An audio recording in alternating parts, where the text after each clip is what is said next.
बिस्मिल्लाहिर्रहमानिर्रहीम, अस्सलाम वालेकुम everyone, welcome back to my YouTube channel. उम्मीद है आप लोग सब खैरियत से होंगे, मज़े में होंगे, बिल्कुल ठीक ठाक होंगे और अल्लाह का शुक्र है मैं भी बिल्कुल ठीक हूँ। तो फाइनली पूरे 2 साल बाद मैं पुर्तगाल से पाकिस्तान जा रही हूँ और मैं थोड़ी सी एक्साइटेड भी हूँ और थोड़ी सी इमोशनल भी। एक्साइटेड इसलिए हूँ कि ज़ाहिर सी बात है अपनी फैमिली से मिलूँगी, सबसे मिलूँगी, और इमोशनल इस वजह से हूँ कि इस बार जो है सब तो होंगे लेकिन मेरे फादर नहीं होंगे।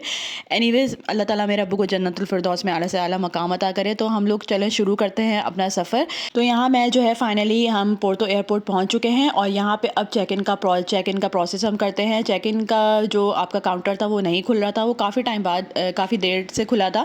बाकी सारे काउंटर जो है वो टर्किश एयरलाइन के अलावा बाकी जो दूसरे एयरलाइन से उनके काउंटर खुल चुके थे। तो यहाँ पे हम अपने काउंटर का वेट कर रहे थे। फाइनली हमारा काउंटर यहाँ पे खुल चुका था और हम थोड़ी देर बाद जो है वो अपनी काउंटर के पास पहुँचे। वहाँ पे हमने चेक इन किया, लगेज जो है अपना जमा करवाया, जो कि मेरा लगेज जो है वो थोड़ा सा हैवी हो रहा था, एक्स्ट्रा वेट हो रहा था। एक्स्ट्रा भी वेट नहीं था, 1 to 2 kg एक्स्ट्रा वेट था। तो मैंने सोचा यार कहीं प्रॉब्लम ना आ जाए, तो इस वजह से अल्लाह का शुक्र है यहाँ पे प्रॉब्लम तो नहीं आई, आराम से मेरा चेक इन हो चुका था। और उसके बाद हम सिक्योरिटी प्रोसेस से गुजरते हैं। ऑफ कोर्स सिक्योरिटी प्रोसेस की मैं वीडियो तो नहीं बना सकती, यहाँ पे हम सिक्योरिटी प्रोसेस से गुजरेंगे। आपकी जो है जब सिक्योरिटी प्रोसेस हो जाता है तो मैं फाइनली बोर्डिंग गेट की तरफ जा रही हूँ। और जब बोर्डिंग गेट की तरफ जाना है तो मैंने वहाँ देखा, वहाँ पे बिल्कुल भी रश नहीं था, क्योंकि सबसे पहले ही या दूसरे तीसरे नंबर पर कह लें आप, टर्किश एयरलाइन की पैसेंजर जो है वो मैं थी, क्योंकि हमने काफ़ी जल्दी जो है वो अपना चेक इन वगैरह सिक्योरिटी वगैरह से हम गुजर के आ चुके थे। तो यहाँ पे अब हमें वेट करना था और यहाँ पे बोर्डिंग के लिए भी पूरा मेरे ख्याल में 1 घंटा बाकी था। तो फाइनली यहाँ पे जो दूसरी एयरलाइंस वगैरह थी वो आ रही थी और जा रही थी, तो मैं उनके व्यूज़ को एंजॉय कर रही थी। काफ़ी और भी पैसेंजर्स आना स्टार्ट हो गए थे। तो यहाँ पे मैं बस अपने बोर्डिंग गेट का ओपन करने का इंतज़ार करूँगी। और फाइनली जो है वो इंतज़ार के बाद जो है वो मेरा बोर्डिंग गेट ओपन हो चुका था और इसके बाद हमने अपनी अपनी बोर्डिंग कराई। और बोर्डिंग कराने के बाद आप लोग देख सकते हो टर्किश एयरलाइन है। मैं फ़र्स्ट टाइम टर्किश एयरलाइन से जो है वो ट्रैवल कर रही हूँ। तो यहाँ पे अंदर जाके जब हम सीट पे बैठेंगे तो मैं आप लोग को अपना जो है वो एक्सपीरियंस भी शेयर करूँगी कि टर्किश एयरलाइन कैसी थी और कैसी नहीं थी। तो फाइनली यहाँ पे मैं अपनी सीट पे बैठ चुकी हूँ और यहाँ पे एंटरटेनमेंट के लिए काफ़ी चीज़ें होती हैं। आपके पास मूवीज़ होती हैं और जो है आप एंटरटेनमेंट के लिए कुछ भी देख सकते हो। आपके पास कार्टून, बच्चों के लिए कार्टून्स वगैरह भी होते हैं, मूवीज़ देख सकते हो। आपके पास स्टोरीज़ होती हैं, वो देख सकते हो, सॉन्ग सुन सकते हो, आपका जो दिल करे आप वो कर सकते हो। बट मैं इन सब चीज़ों में इंटरेस्ट नहीं रखती। मेरा सफ़र जो है वो बहुत अच्छा गुजर तो जाता है। मेरा सफ़र में यही होता है कि मैं ज़्यादा से ज़्यादा दुआ पढ़ूँ, दुआओं में ही मेरा सफ़र गुजर रहा होता है। और मैं हमेशा, मेरी विंडो सीट होती है तो मैं विंडो सीट इसलिए ही लेती हूँ ताकि मैं बाहर के व्यूज़ को एंजॉय कर सकूँ।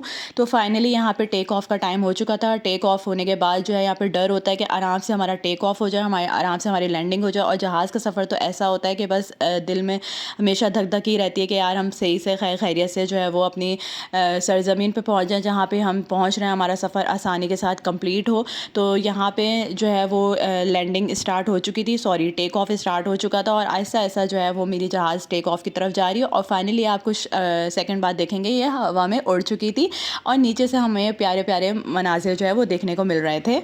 मेरी सीट थी, यानी कि आप ये कह लें कि तो टर्किश एयरलाइन की जो सीट थी वो कंफर्टेबल भी थी, नीट एंड क्लीन थी। ऑफ कोर्स टर्किश एयरलाइन है तो उसके रिव्यूज़ मैंने हमेशा अच्छे ही सुने हैं। लेकिन जो मैंने इस वीडियो को 2 पार्ट में डिवाइड किया है।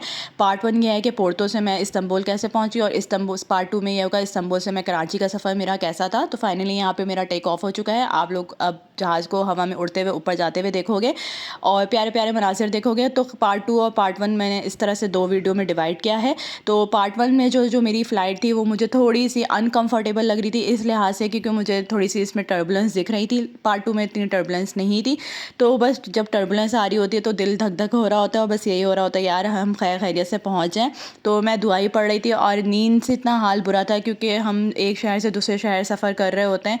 यानी कि मैं लीरिया में रहती हूँ, जिनको पता है, तो लीरिया से पोर्तो जाना और फिर पोर्तो से फ़्लाइट पकड़ के आपको जाना, तो आप काफ़ी थक जाते हो और आपको टाइम भी एक्स्ट्रा देना पड़ता है, क्योंकि जब आपकी इंटरनेशनल फ़्लाइट होती है तो आप ज़्यादा से ज़्यादा टाइम दो ताकि अच्छे से आपका सफ़र जो है वो सुकून के साथ गुजरे। ये नहीं कि आप 2 घंटे पहले आप जा रहे हो। हम अच्छा खासा 3-4 घंटे पहले पहुँच चुके थे, तो काफ़ी थकावट हो चुकी थी, नींद पूरी नहीं थी। तो सोचा यही था कि जहाज़ में मैं सो जाऊँगी, लेकिन जहाज़ में नहीं सोया जाता क्योंकि आपको ज़ाहिर सी बात है टेंशन होती है कि आपका सफ़र बस किसी तरह गुजर जाए। हाँ, आपके साथ अगर कोई कंपेनियनशिप के लिए कोई दूसरा बंदा है या बंदी है तो आप उसके साथ टाइम पास कर सकते हो, वक्त गुजार सकते हो।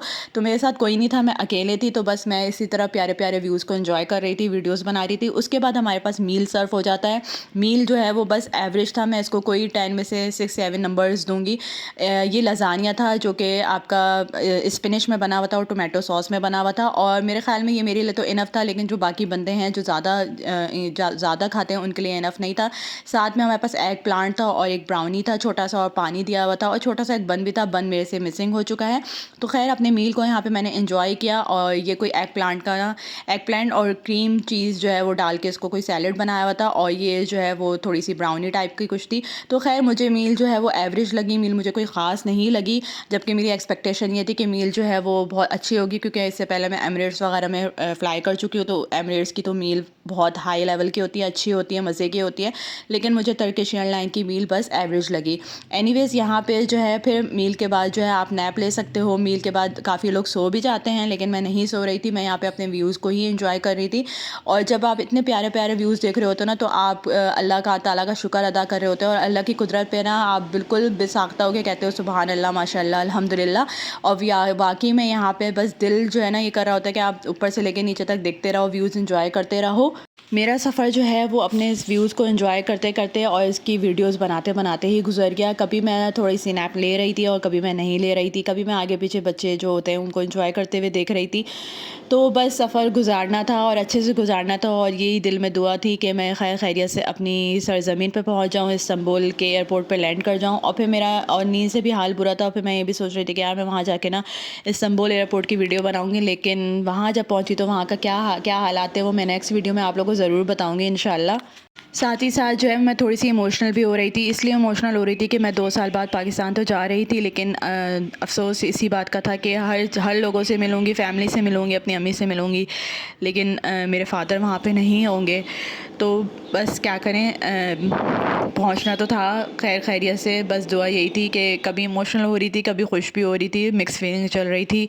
और पीछे हस्बैंड को भी छोड़ के जा रही थी, क्योंकि हस्बैंड साथ नहीं थे, अकेले ट्रैवल कर रही थी। तो अकेले ट्रैवल करो तो आपके दिल दिमाग में बहुत सारी सोचें आ रही होती हैं।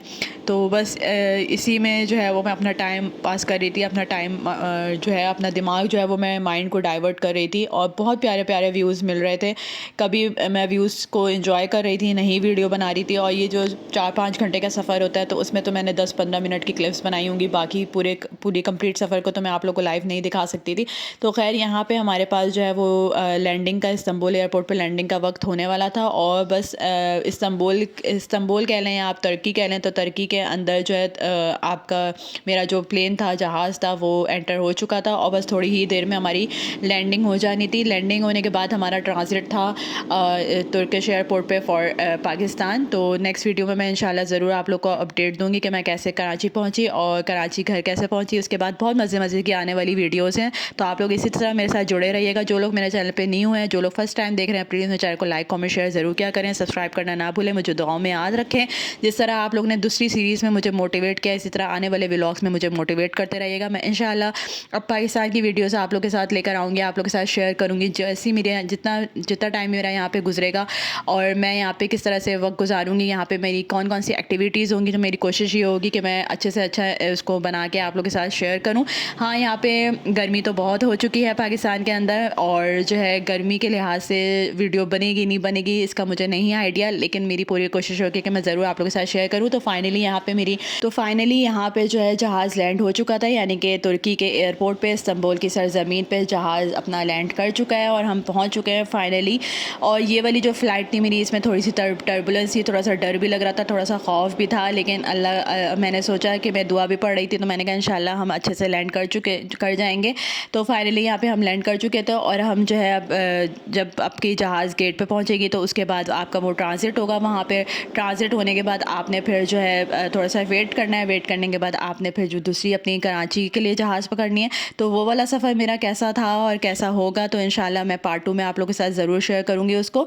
तो इसी तरह जो लोग मेरे चैनल पे न्यू हैं, मैं पहले भी बोल चुकी हूँ तो दोबारा बोल रही हूँ, जो लोग चैनल पे न्यू हैं, कहीं से भी देख रहे हैं, किसी भी मुल्क से देख रहे हैं, प्लीज़ मेरे चैनल को लाइक कमेंट शेयर करें, सब्सक्राइब करना ना भूलें। मेरे पास नोटिफिकेशन आ जाता है, मेरे पास आ जाता है कि कितने % कहाँ से देख रहे हैं। तो अभी मैं अगर आप लोग को बताऊँ तो मैं आपको बता सकती हूँ 70% ऐसे लोग हैं जो मेरी वीडियोस तो देख रहे हैं लेकिन उन्होंने सब्सक्राइब नहीं किया हुआ।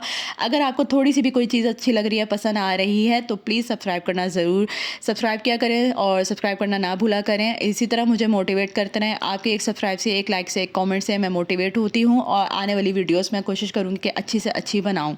तो चलिए जी, नेक्स्ट वीडियो में मिलेंगे नेक्स्ट टॉपिक के साथ, यानी कि इसके पार्ट 2 के साथ कि कराची मैं कैसे पहुंची।